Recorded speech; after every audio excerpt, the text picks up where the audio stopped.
Hey, everybody, and welcome to my latest Fangirl Radio Live. My name is Jessica Dwyer, and I am coming to you from home because we're kind of heading back to a lockdown, which really, really, really sucks.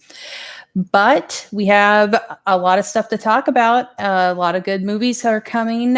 Some of them maybe not as soon as we had hoped, but man, Suicide Squad kicked ass, didn't it?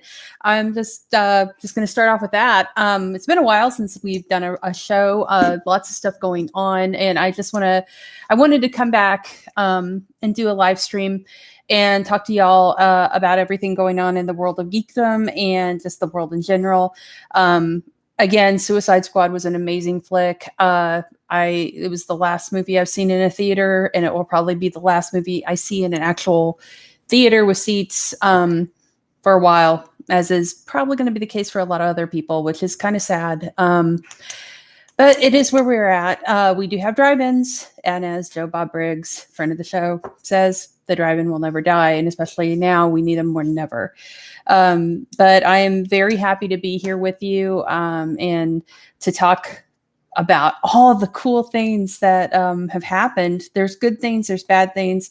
I want to start off by giving some love and prayers to the family of Charlie Watts, one of the best drummers in the history of rock and roll, who passed away today at the age of 80. If you don't know who that is the drummer for the Rolling Stones. And the coolest thing about Charlie Watts that I can say is the fact that he never looked like he belonged in the Rolling Stones. At least most of the time, he looked like he was putting up with Mick and Keith and company.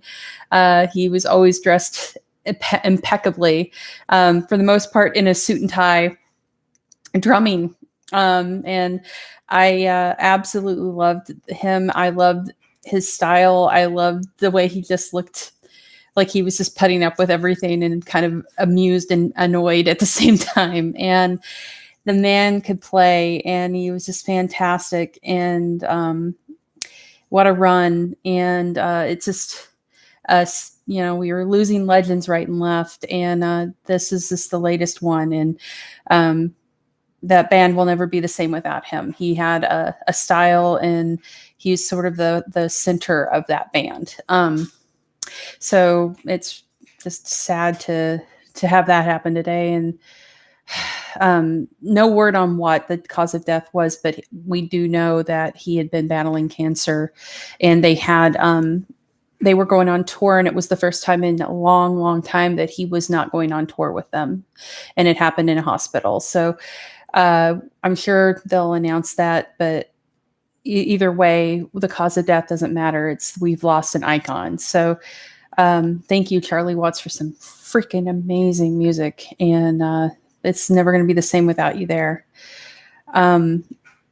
So let's move on to some happier news. One thing that I wanted to definitely talk about, which has been making the rounds, of course, was last night. They dropped the SpiderMan No Way Home trailer. And I think that was kind of pushed because of the leak. There was a leak of an unfinished, very tiny, I was like this big. Somebody was playing it on their phone on a TikTok, and it looked animated. And I decided to see if this was in fact a real thing, and you could barely make out anything happening in it, but it looked like almost the animation style from What If. So I was trying to figure out, is this in fact just the What If episode that's going to come up with zombies and Doctor Strange becoming like a necromancer, which is my theory on that. But no, apparently it was just an unfinished trailer, and I guess somebody got a hold of the footage and decided to just go for it and posted it out into ether.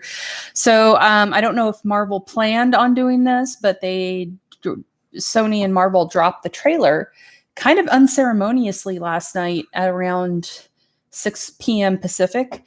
And holy Christ, it looks amazing.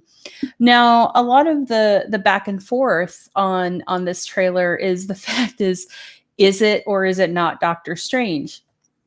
So there's a lot of reason to believe it isn't Doctor Strange. And the reason for that is not only does he look a little more sinister, Sinister Six, no, just sinister, but also the fact that he seems fairly reckless in what he's doing. But there's also the fact that, Peter arrives into this with everything that went on with Mysterio. All of a sudden, everyone knows who Peter Parker is and that he is Spider-Man. You've got the What If series that is setting up this whole multiverse, and we've already had Loki set up a multiverse. So I'm looking at it and I'm wondering if somehow Peter Parker isn't in a different place than where he started.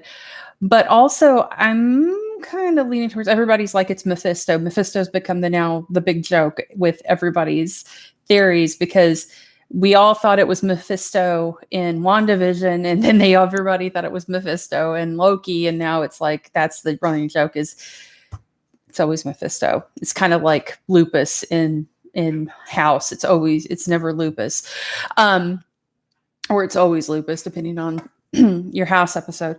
But with this, it's kind of, I don't think it's Mephisto per se, but I think it might be a Loki variant. And the reason I say that, there's a couple of reasons, and this is just me throwing out a theory, is he seems cocky, he seems slightly sinister. There's the whole thing with the snow in his apartment or building, which I don't know, that could be leaning towards Frost Giant Loki. And then there's also such a weird angle. There you go. Check out. Yeah, Near Dark. So the fact that he's so reckless with the spell, and also in the comics, Loki becomes the Sorcerer Supreme. So there's a lot, at least temporarily. So there's a lot of evidence that might be the case. So we'll see. I absolutely love the fact that they are bringing in all of these villains from the previous films. The big debate is that Matt Murdock with Peter Parker at the jail as his lawyer. I would love to see that happen.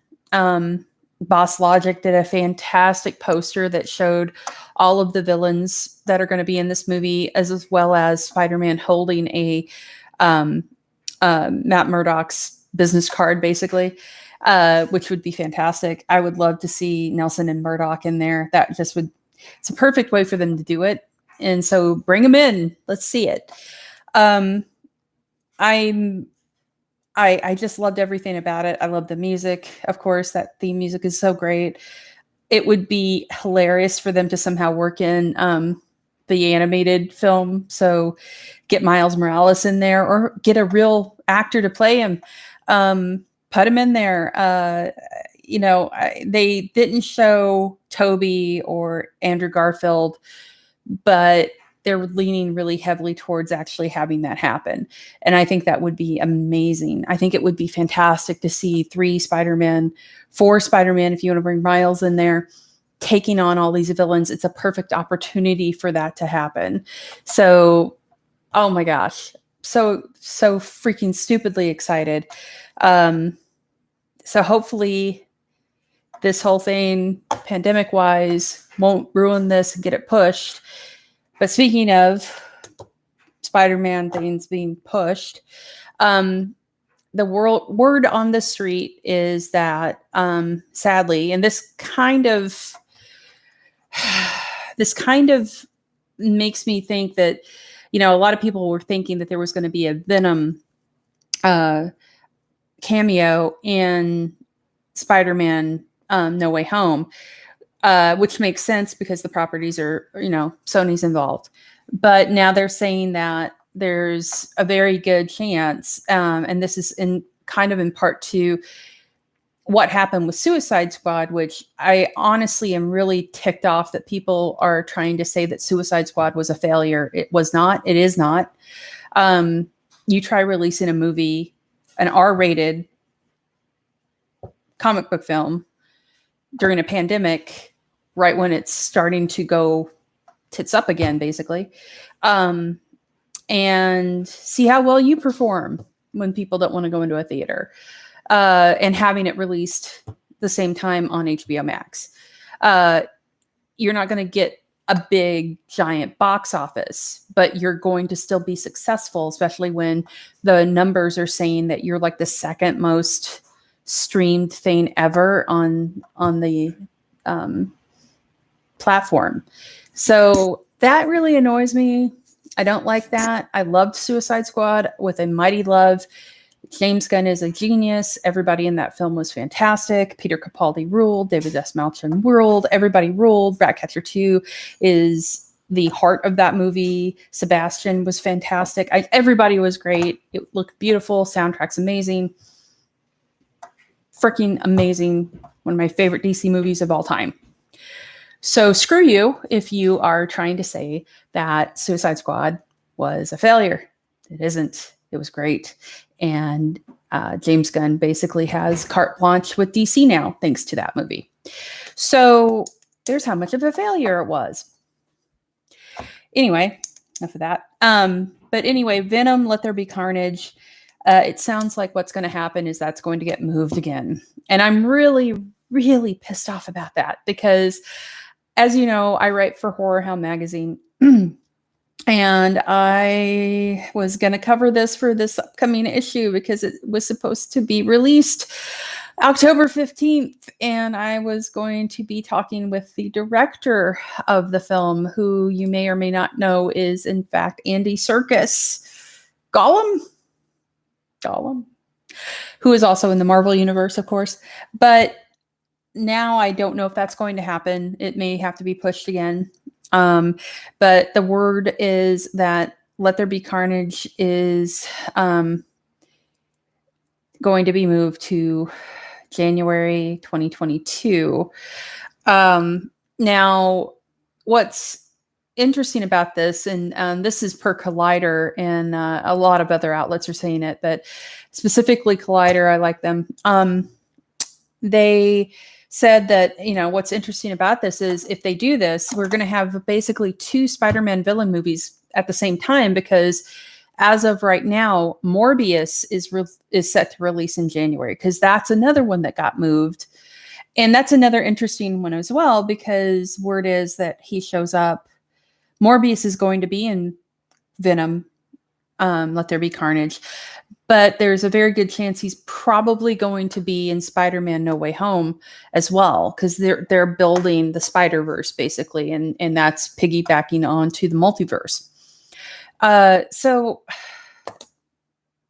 man, it makes it really hard to do these giant, very big, well-mapped out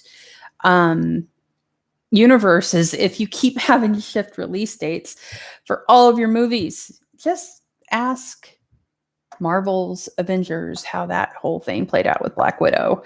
So yeah, I am pretty bummed about that because I was really looking forward to Carnage. I love Woody Harrelson. Woody Harrelson's evolution into being Matthew McConaughey is almost complete thanks to that trailer. And I love that character. I love the dark side of that. I love the anti-heroes of the Spider-Verse. I am so looking forward to Morbius. And that whole thing is going to definitely lead into Blade, which, man, just not happy right now about all of this. So much anger. So anyway, and that sadly is happening. It sounds like it's going to be another few months before we get to see Carnage and Venom, the red one, take on the black one in that universe. So he's a red one. Trailer was great. Makes me really, really mad. So happening right now are some previews of movies that are coming soon. Now, I don't know if man, I tell you what. So I'm kind of hesitant to even talk about these because now we don't know if if it's actually going to happen. But right now, with the release dates and everything that's being shifted for literally every movie, CinemaCon is happening right now. And there has been a ton of things coming out of that. And one of the biggest ones, and one of the ones that kills me that I didn't get to see it, but is Ghostbusters Afterlife was screened in full from what I've heard. And it was excellent. Everyone says it's a big old love letter to the original film, and to Harold Ramis. Is just a massive love letter to that original movie, and specifically that Harold Ramis and Ivan Reitman. I am so happy to hear that. I was hoping that the word is that it's nostalgia done right, which I'm very happy to hear. So people have seen it. I'm trying to avoid, reading more into it and hearing more about it, because I don't want to be spoiled. Because like I said, I have a feeling this may get pushed again, but God, I hope it doesn't, because we really need this. We really need a Ghostbusters movie or something to take our minds off the stupid. Also, Candyman has been screened, the new one. And I am, again, super stoked about this movie. I got to interview Nia DaCosta and Tony Todd, everyone involved. I've talked to quite a few people for this movie, and I knew it was going to be good, but everything I have heard now is just emphasizing that fact. Like, it's just as good as we'd hoped. More shots that we've seen from the film is even more subtle and more beautifully done. So I am very, very excited. That's coming out this week. So no more bumping of Candyman. That's happening. And what I really like too is I've seen a number of drive-ins are doing double features of the original film, and then the second feature is the new one. And I really like the idea of that. That's really, really cool. Also happening at CinemaCon, and this just like literally got released a couple hours ago that this was done. They screened some footage from the new Matrix. And that is actually, the new Matrix is actually called the Resurrections. And after, now again, here's another one that have a gut feeling it might get pushed again, but we'll see. I don't think it has been set for like a December 22nd release for a while now. I don't know if this is going to happen. Again, so many things are getting pushed around. But they've screened some footage from it, and what I described it, I read the description, because it's not very spoilery. We knew everybody was coming back. We knew Carrie Moss was coming back. We knew Keanu Reeves was coming back. But it basically sounds like it's the Matrix 4. We're sorry for the rest of those other movies. We apologize for the last two films. That should be the title. Matrix 4, we're sorry. What it sounds like is it is Neo, who is now going by a different name, is having dreams about his previous lives. And it sounds like they're somehow back in the Matrix. What's even more interesting is the fact that in this movie, you have Yahya Abdul-Mateen II, who is also in Candyman.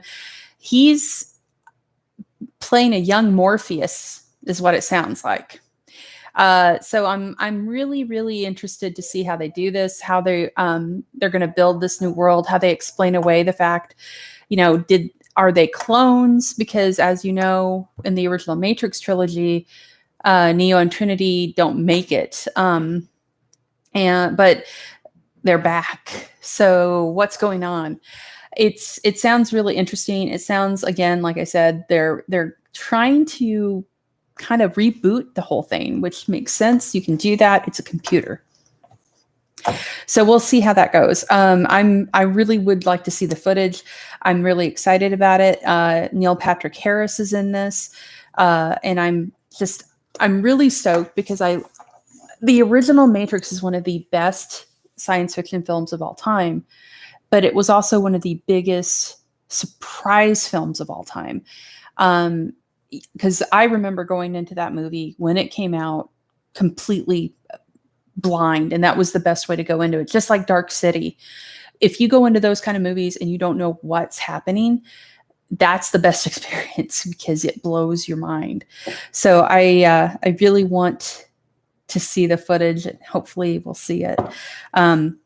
What's crazy to me is typically at this point, I mean, it's the end of August, and this movie we haven't seen anything from, and it's supposed to come out in December. And I mean, to me, that's crazy that we haven't seen anything. And here we have 4 months to go before, or less than 4 months actually at this point, before it comes out. So yeah, I kind of like it, but I'm kind of annoyed because I want to see something. Also coming up, and I've been following these because if you guys couldn't tell, I'm a huge vampire nerd. I love vampire movies. I'm a huge horror nut. And there's something happening right now that I'm really excited about. I'm looking around at these, at the signs, and all signs are pointing towards we're having a kind of a bit of a vampire renaissance, and specifically old school vampire renaissance, which is awesome. I'm all about that. So, we've seen one shot from Last Voyage of the Demeter, which is based on the chapters within Dracula of his journey to England and the doomed ship that he is on. And what was great was in the Mark Gatiss written Dracula that is on Netflix. There's the middle part of that 3-part series is the story of the Demeter via Tell It After Dark, which is a fantastic movie and deserves more love because it's really, really good. But this movie has Liam Cunningham, David Dastmalchian, and let's see here. I'm forgetting the name of the gentleman who plays Dracula, Javier Botet, who has been basically Javier Botet and Doug Jones are the two guys you go to if you want creepy, tall monster guys. They're creepy in makeup. They're really nice looking dudes. In my head, I've made this look like a German expressionist horror film. I love, and you know him as Sir Davos from Game of Thrones, just a fantastic actor. And if you haven't seen the movie Let Us Pray, apparently you can stream it for free on IMDb, I think it is. I bought it on Vudu. It's worth buying, where he plays possibly Satan. No spoilers. It's a fantastic movie. I am just really stoked about this. And it's a return to classic Dracula. So imagine my glee when I heard they're making a Renfield movie. And Nicholas Hoult, who you know as Young Beast, he was in Warm Bodies, is playing Renfield. And it's going to be, oddly enough, and it kind of makes sense. I'll see how this one goes. It's going to be a dark comedy, which makes sense with some of the things that Renfield does and the whole character aspect of him being, crazy. But it's actually being written by a gentleman who named Ryan Ridley, who actually writes for Rick and Morty. So dark comedy is a forte for this guy. It's a prerequisite. If you write for Rick and Morty, you have to be able to do dark comedy. So I'm really excited for that. I love Renfield. Nick Hoult has that old school Hollywood glamour, and Dwight Frye manic ability I think he could pull off. So I'm really excited about that. But on top of that, Robert Eggers, who directed The Witch, which is you probably have seen it by now. If not, you've probably heard of it. Just a beautiful slow burn of a horror film, more like a dark fairy tale, is doing a version of Nosferatu, and Anna Taylor-Joy is going to be starring in it. Again, we're going back to classic German expressionist classic horror, and I am stoked for that because his visual style and how he does, how he shoots, the quiet way he does it, that is going to be inherently creepy. As far as I know right now, that's the only person I know of who's going to be starring in it. She no doubt will be playing Mina, or Lucy, depending on how they go with this. If it's Nosferatu, I believe it's Mina. But at the same time, we're still waiting for Doug Jones did a version of Nosferatu where he looks absolutely fantastic that we're still waiting to be released. So hopefully that will be soon.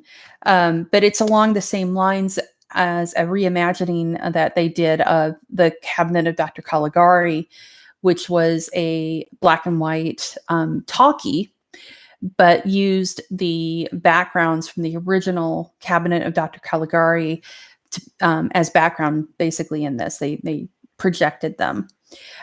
So you've got 3 absolutely beautiful sounding throwback movies coming out that are all related to Dracula in the next couple of years. These are, I believe, Last Voyage of the Demeter is 2023.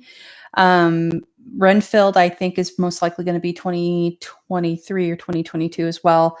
Nosferatu, they haven't even started yet, most likely 2023. So expect 2023 to be kind of a resurgence of vampirism in Hollywood, and I am here for it.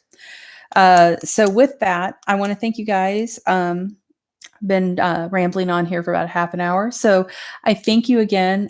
We'll try and get more episodes of Fangirl Radio up where I have my guest hosts and my co-hosts and my guests. I will be having, hopefully here very soon, a interview segment for you guys, a video interview. That's a surprise, but for those of you who are video game fans and possibly Umbrella Academy fans, you will want to check it out. So anyway, thank you guys again. Stay safe, spread the word, not the virus. Mask up. We're not through it yet. We're almost there. I know we've been saying that for a while, but as long as we do what, just be smart and we'll be through it. And then we can go back and hang out again and go to cons and actually enjoy movies together and the whole thing. So yeah, be smart and we'll get there. There's good news out there. Just hold on to that good news. Keep yourselves entertained, stay positive, and you're not alone. You're all big family. We're all family. Family. It doesn't roll off the tongue very well, but it looks good when you write it. Anyway, guys, thank you so much. You have a good one. Stay safe, and we'll talk to you later. Bye.